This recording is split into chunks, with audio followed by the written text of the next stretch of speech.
I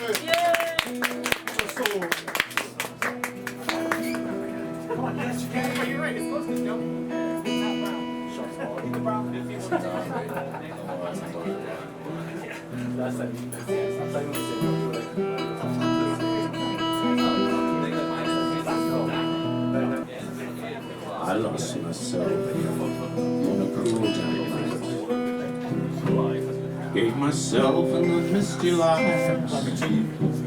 Was hypnotized by strange delight under a lilac tree. All right, hey everybody, back again for the third part of the Twain Shall Meet. Now we're at the Pub Republic in Otska. We are indeed. We had to interrupt because Russell had to perform tonight. Yes. I do perform sometimes. Mm-hmm. As old as I am, I'm still Yeah, so we're having, what was tonight? Audio? Acoustic night. Acoustic night at Pub Republic. I played some songs. Yes. And unbelievably, people actually liked. Maybe they were. Oh, don't be so harsh. They like your music. So anyway, that's why we're doing the third part here, because we couldn't finish it at Russell's place. So please carry on with the question. All right, so we left off at the Meiji Pier. You had mentioned in 1899 a certain program had stopped. The Oyatoi Gaikokujin Vision program was terminated because it was no longer needed. Yeah. Japan had acquired the skills needed to modernize. They had increasing numbers of Japanese nationals who were trained up in the various skills they needed. The program was no longer necessary, so it was terminated. And basically, what we talked about earlier, the Meiji miracle had been accomplished. That Japan had gone from a feudalistic state into basically a modernized nation. Exactly. Yes. And then defeated the Russians in war in Precisely, yes, 1905. Yeah. Russo-Japanese War. The Japanese kicked ass at the end of it. Yeah. See, they did. Yeah.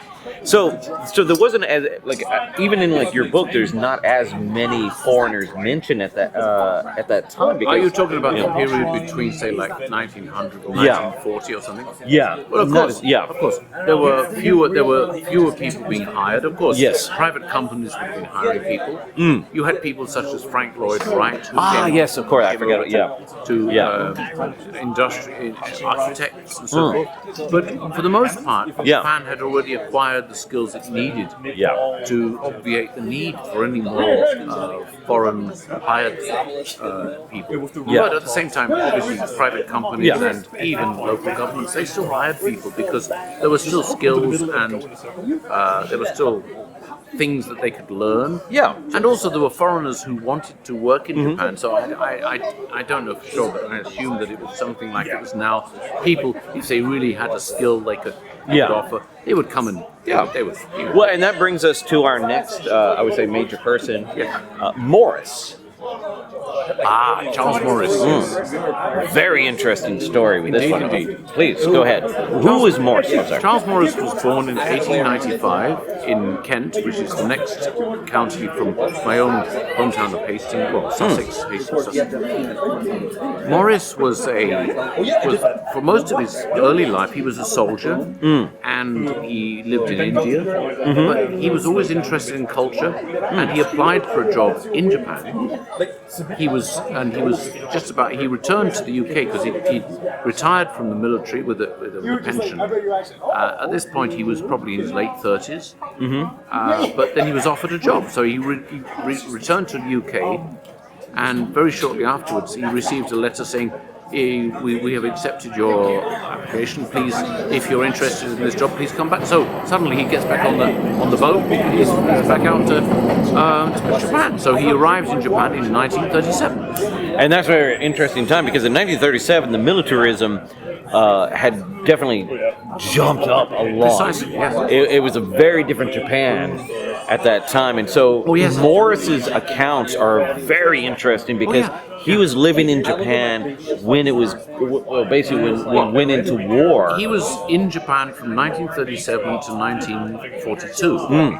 So, actually, 42, I'm not sure, 42 or... No, I believe you're right, 42, Maybe it was Yes, I think mid 42. Yeah. Because he was repatriated in, I think it was June 1942. But he smuggled out all of his contact details on tissue paper that he stuffed into his hat. Wow. He wore a hat and he stuffed all this information into his hat. Oh my God. Into the brim of his hat. Yeah. So he could smuggle this out without people seeing it.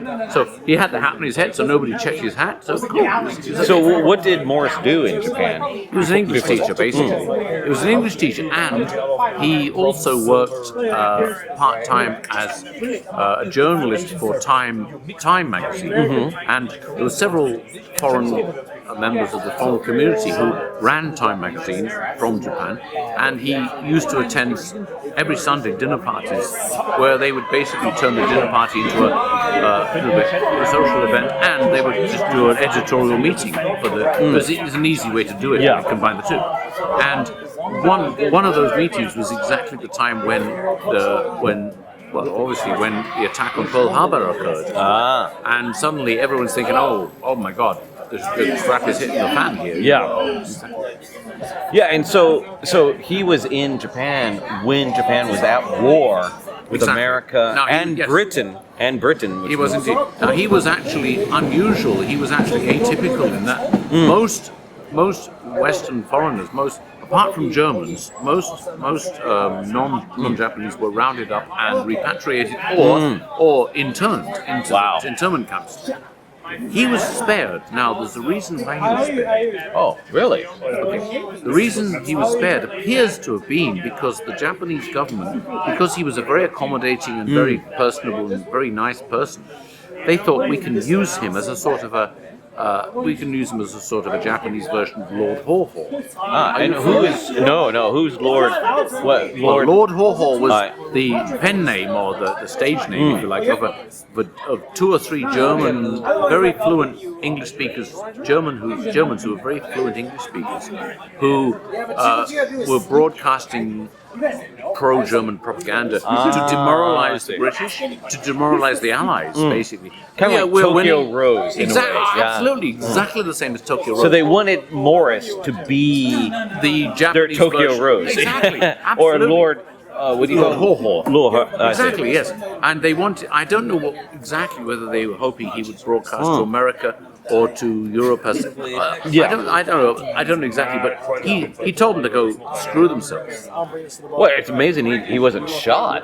No, because he just said there's no way I'm going to betray my own country. He said you can go to hell. So very shortly after that he was rounded up and he was deported. Okay. And he went back to the UK. When he was sent back to the UK, after that he worked for the BBC for the Far East, basically the Far Eastern Service. So because of his knowledge with Japan and the East and so on, he's been in India and Japan for a long time. Yeah. So he worked for the BBC, and after that they got him to work for the third channel, the BBC, the forerunner of BBC Three, which was the classical music channel, because Morris was a classical pianist and he was incredibly knowledgeable about classical music. So they probably tapped him and said, "Well, you want to do the classical music show?" So he said, "Yeah, whatever, So he probably did that as well. So after that, he retired and he continued to write. He died in 1980. So, but just the experience of being in wartime Japan, absolutely, he was one of the few people who being a national of a country that was at war with Japan at the time. To me, it's just fascinating. It was, and he said that everything had gone to hell in the handbasket, and he couldn't believe some of his students. He had still English students. Some of his students were arrested just for talking about the bombing by the Americans. The Allies were bombing Tokyo. Yeah. And some of these students were actually arrested just for discussing it on the train. Wow. They weren't being political. They said, "Hey, what the fuck? Last time we got bombed, the crap got bombed out of us. Somebody heard that. You guys." But people complaining today, having difficulties with Japanese authorities, have no. Be in wartime Japan, as an English teacher. That's the real. That's the real. Yeah, that's a real deal. Yeah. It's not even. There's There's no comparison. Of course. Yeah. And of course, so the war ended, and that brings us to MacArthur. Douglas MacArthur. What can you say about him? MacArthur was obviously the general who was a war hero. He was tapped by the American administration to lead the SCAP, Supreme Command Headquarters, and he was by all accounts, he was a humorless, serious, rather dour man who basically took his job very seriously. While he was in Tokyo, apparently he barely ever left the American compound. He never did any sort of sightseeing. He had zero interest in the culture of Japan. He was doing a job. He was simply doing his job. Which, in a sense, you can respect that. Yeah. He was there to do a job. And the Japanese, actually, the Japanese media kind of regarded him as a sort of a new shogun. He was this imperious, aloof figure who basically handed down the law. Delegated, All right, delegated, exactly. And he was a hard-boiled son of a bitch.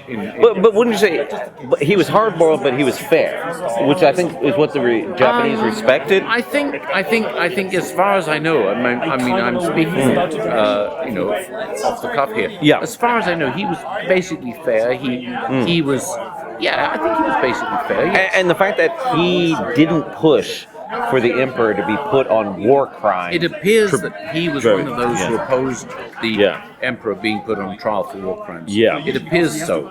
Yeah. And so I think that definitely it made him more likable to the Japanese public. Precisely, in that regard. I think he was wise enough to realize that if they had put the emperor on trial, I think that would have turned the entire country against the occupation. Exactly. Whereas allowing the emperor to continue as the head of state kind of ameliorated the sense of loss and sense of humiliation at being defeated. And what's interesting is, with that effect, so the emperor was not put on trial. But he did renounce his divinity, which was a huge thing, and that led to new traditions, such as like the birthday greeting that the emperor will give. Like my time in Japan, the recent emperor Akihito. His birthday was December 23rd, and he would do public greetings from the. In other words, I think it's safe to say that the Japanese imperial family took their cue from the British royal family. I think they tried to imitate their whole style, their whole, the British royal family being the head of state, the Queen, of course, the Queen of England being the head of state, but the Queen of England, I should say, the British Queen. Yes. And the fact is that they are above politics, they are apolitical, they're supposed to simply represent the country. I think my impression from what I read is that the Japanese imperial family decided they would reinvent themselves as a sort of a royal family like the British royal family. Oh, that's interesting. I think, but it makes sense. Well, like I said, they began after the war doing the birthday address. Well, exactly. They were doing the same kind of things as Queen Elizabeth was doing. They also imitated that. January 2nd, Ippan Sanga is when the emperor will give a New Year's address. There you go. Yeah. You see, until the end of the Second World War, most Japanese had never even heard the emperor's voice. He was this aloof, mysterious figure. So he recreated himself as basically a British monarch, a Western monarch, if you like. And as far as I can tell, it is an amazing turn of face. That before the war, it was like a godlike cult of just images that people worshipped, and it wasn't until like when he announced the surrender, when Hirohito announced the surrender of Japan. Yeah, you're right. Most people in Japan had never heard his voice, of course, to that point. And again, going with MacArthur, they did that whole change, and the imperial family reinvented itself. I believe that's fair to say. Yes. Now, talking about reinventing, then we get into the recovery from the war. So Japan was in ashes because of an American Air Force General LeMay who firebombed the hell out of Japan. They had to build themselves back up, and they had to change their mentality. And one of those people that they adhered to was Deming. Yeah. Deming was a statistician who worked out a system of improving efficiency. The Japanese adopted his methods long before America did, long before other countries did. And that basically led to the modern salaryman culture. Deming did not want people to work themselves into the ground and die from overwork. No, Deming was simply trying to offer a more efficient way of doing business. But it seems like they missed that point, because that's exactly what they did. Well, precisely. Yeah. Deming simply was saying, look, we can make everything more efficient by, for example, you make car components, and if they're not the right size, they will rattle.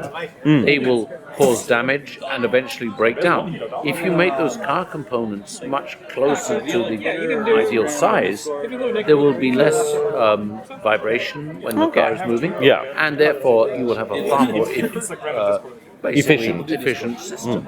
That's the kind of thing he was suggesting. Well, it seemed like at the beginning they followed that, and then somehow went into a complete overworked society. Well, I mean, basically they took the ideas that he proposed and he gave. I think the whole thing was basically developed from that. As far as I know, it just built up from that, and it became this sort of obsession with work, obsession with just you must commit yourself to the company. It was a combination of the whole idea of what Deming was saying, and the whole idea of the group mentality that the Japanese have. So you don't blame Deming specifically for the overwork culture? Well, of course not. Okay. I mean, Deming simply proposed a series of measures that would improve efficiency. He wasn't saying that we should all work 90 hours a week and die. He was saying that so if you do it like this, do it like this, it's more efficient. You will cut down on waste, and think it'll work better. As far as I can tell, that's what he was doing. I see. Well, it is something where a person, a philosopher, an idealist will come up with an idea, but then other people will take that ideal and run it into the ground somehow and ruin. I'm sure you're familiar with the phrase that Nietzsche said. He said, people do not take the great teachings and to raise them up. They drag those teachings down to their level. As simple as that. Well, it's funny you say Nietzsche did that. Please, Dave. Oh, sorry. People will drag any teaching down to their level. Seldom will that teaching raise them up to the level of the person who initiated that teaching.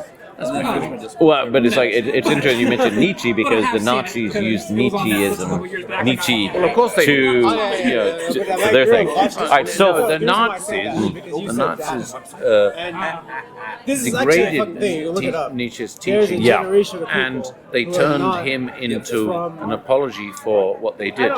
Nietzsche was no Nazi. He was not even an anti-Semite. He was he was somebody who wanted to, he was interested in reason and so forth. And anyway, but this is kind of going away. On a more how about a more lighter note? Sports. Foreign influence on sports. Okay. You mentioned Horace Wilson. Yes, he was the going back to the Meiji period. Yes, 1877. He introduced baseball to the Japanese. Yeah, and he didn't even realize it. No, he probably he said, "Hey guys, let's play some games." So he brought baseball to his students. But to be honest, I mean, Horace Wilson was only one of many American teachers at the time who were basically in various places in America, and in Japan, and they were introducing baseball. So he's just the one who is acknowledged as being the first. Although he may have been the first, who knows? And then let's go to sumo. One of the first sumo wrestlers to reach the top rank was from Hawaii. Right. Jesse. Yeah, tomorrow was Jesse. Yeah, like that was. Of course, this is post-war. That's what we're talking about. And then you now most of your book is, of course, of Westerners, but one who was Eastern, Korean, Are you talking about General Sim? No, I'm talking about the Korean wrestler. Oh, you're talking about yes. He was the very popular sumo wrestler. Yeah. Right. And he was actually born in Korea. Yes. But he came to Japan when he was about 20 or so. Yeah. And he became Rikidozan. Yes. Rikidozan. Yeah. And Rikidozan was the Rikidozan was he became a very popular pro wrestler after he quit the sumo world. Yeah, she's right. She's told me. Rikidozan was a sumo wrestler who became a basically he introduced pro wrestling to the Japanese. Oh wow. Yes. And then now I was gonna say, like, in your book, you a lot of these people are like kind of famous people, but you mentioned like someone that was personal to you. Karl Severson. Yes, Karl Severson. That was a very interesting entry. Karl Severson was. I included him purely because I felt it was nice to include him because I came to Japan in 1985 and I met Karl, and he was a larger-than-life Minnesotan, like basically, I don't know what you call it, a biker, hippie, whatever he was. But he had been a cop, he had been a prison guard, he'd done all sorts of strange jobs. He was way out there. And he opened his own bar. All right, man, I'm out. Karl's Bar, it was known as. And Okay, so anyway, so your friend Karl. Karl Severson came to Japan about the same time as me. He opened a pub. It was called Karl's Bar. It was in Ikebukuro. It was near the north exit. It became a hub for lots of foreigners and Japanese who just enjoyed hanging out there. It was very much like the pub that we go to regularly here. Karl was an interesting. He was like a force of nature. I don't know much about him because he never talked about himself, but people talked about him. He said he was a cop. Somebody shot him in the mouth and the bullet came out his cheek. He showed me the scar. And he lost a tooth. I mean, he was a prison guard. He rode with the bikers. You know, I mean, whatever. You name it, he did it. Yeah. And he was basically, the guy was a nutcase. But I liked him. I liked him a lot because he was fun. He liked to have fun. His pub was great. It was the feeling of the pub was much like the one that we've just been now, the Republic. I mean, it was a fun place to hang out. People would just chill and get drunk and. Well, I think it's a good example of like kind of the type of foreigner that would come to Japan. Oh yeah, an adventurous type. Yeah. With a storied backstory. Oh yeah, absolutely. Yeah. I mean, and that's why it was so interesting for me to read. I didn't know this guy. No. But your description of him was like, wow, I wish I knew this guy. He was a lovely guy. Yeah. And when the pub closed because the economy was not doing well. He was also, the guy was a functional alcoholic, so he was, well, many of us are. Yeah. he drank so much that he had to close the pub. So he moved down to Kitakyushu with his Japanese wife. And he said to me, he called me up one time, he said, "Hey Russell, it's real hard down here." I said, "What's up?" He said, "I mean, I speak real slow and no one understands me because these people only speak Japanese down here, you know." I mean, he would refuse to learn Japanese. He was defiantly monolingual, but in a funny way. The guy was defiantly, he refused to even try to learn Japanese. He'd been in Japan, like, I remember 5 years, 6 years, and I said, like, some simple phrase. He says, "Oh my God, Russell, you're fucking bilingual, you know, what the hell, you know." But it was funny as hell. But to me, that story kind of represents like the interesting characters that you meet expat characters in Japan. You meet them all the time. Now, to finish this up about the modern times, the last person we're going to talk about is Carlos Ghosn. Oh, Carlos Ghosn. And what's interesting is your first edition of your book, The Twain Shall Meet. Right. It was just about him being the president. Yeah, it was a very positive story. Very positive. The end was very positive. Yeah, but it just shows how things can change. Edition, suddenly, oh my God, it's like the new edition will tell you. Part 2. Yeah. So what? Okay, can you explain what happened with Carlos Ghosn? Basically, I don't know. I mean, you're asking me to explain something that is still ongoing. That's true. It's not over yet as we speak. He was charged with whatever he was charged with. He climbed into a music box and got himself exported back to Lebanon. Good for him. But first of all, back in the good days, he, what was he? He was the president of Nissan? Of course he was. He was the Nissan, and he'd been like this sort of like industrialist from the beginning. And so he kind of didn't he save Nissan?